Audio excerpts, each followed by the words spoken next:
de nous rejoindre dans ce bulletin consacré à l'actualité internationale. Au menu, Israël se dit trahi par les États-Unis après que l'administration Obama a approuvé le gouvernement d'union Fatah-Hamas. En Syrie, Bachar el-Assad, réélu pour 7 ans sur fond de contestation, la Côte d'Ivoire, premier pays du continent, a bénéficié dès cet été d'une plateforme de e-commerce. C'est en accord avec Bolloré et Casino. Et puis se fixe en France qui pousserait certains à s'exiler. Le dernier en date, Arthur, l'animateur sur TF1, débarque en Belgique.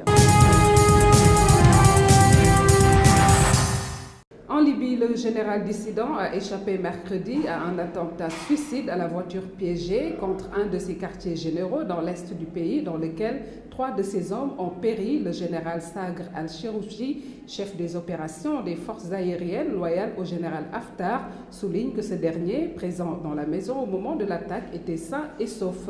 Cherouchi a indiqué avoir été lui-même légèrement blessé dans l'attentat qui a eu lieu près de Benghazi, la grande ville de l'Est libyen. Il s'agit de la première attaque visant Khalifa Haftar, un général dissident de 71 ans, depuis qu'il a lancé le 16 mai dernier à Benghazi une offensive destinée, selon lui, à éradiquer les groupes terroristes. Benghazi est considéré comme le fief de nombreuses milices islamistes lourdement armées. Al-Qaïda au Maghreb islamique avait appelé dimanche à combattre le général dissident qualifié d'ennemi de l'islam. Ansar al-Sharia, un groupe classé organisation terroriste par les États-Unis, avait aussi prévenu que le général Haftar connaîtrait le même sort que Muammar Kadhafi, qui a dirigé la Libye pendant plus de 40 ans avant d'être tué en 2011.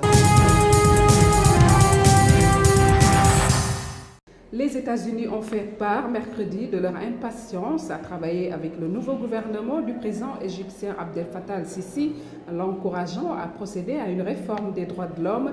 Le président Barack Obama s'entretiendra dans les prochains jours avec l'ancien chef de l'armée, devenu mardi dernier président d'Égypte.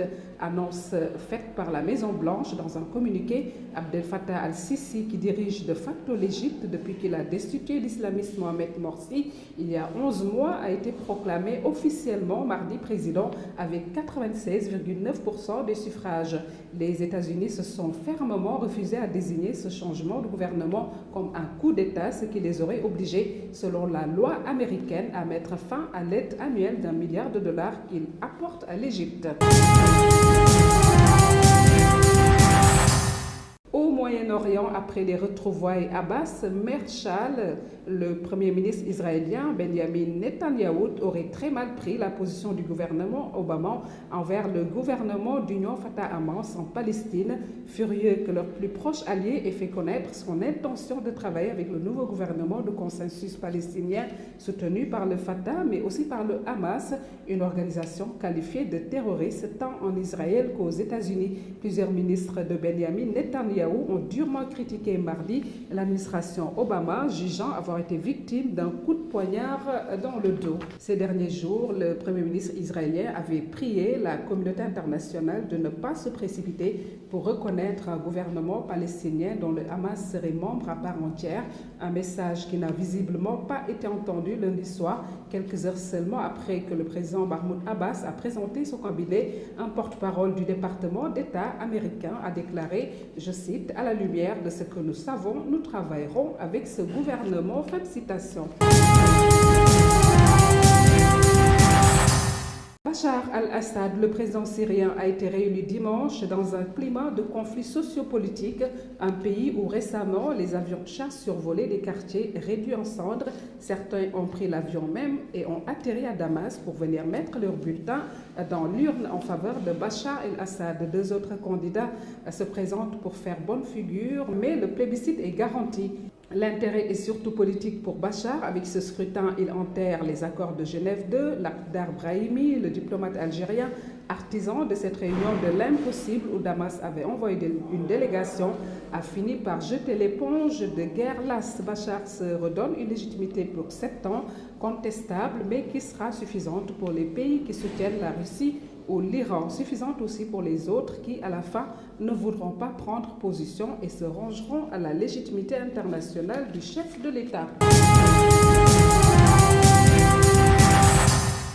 Les groupes français Casino et Bolloré ont annoncé mercredi le lancement d'une société commune de vente en ligne sur le continent africain avec une première implantation en Côte d'Ivoire dès cet été. Ce premier site sera développé sous la marque CD Discount appartenant au groupe de grande distribution Casino, indiquent les deux groupes dans un communiqué. La société commune sera lancée par des filières des deux groupes CD Discount Afrique et Bolloré Africa Logistique. Et puis ces Français s'exilent-ils pour fuir le fixe? En tout cas, après Johnny Hallyday et Gérard Depardieu, voilà qu'Arthur quitte la France. BFM Business indique que l'animateur de TF1 réside désormais officiellement dans une banlieue chic au sud de Bruxelles en Belgique. Le site de la radio précise qu'Arthur, de son vrai nom Jacques Esbag, a déclaré sa nouvelle adresse il y a quelques semaines auprès des autorités luxembourgeoises.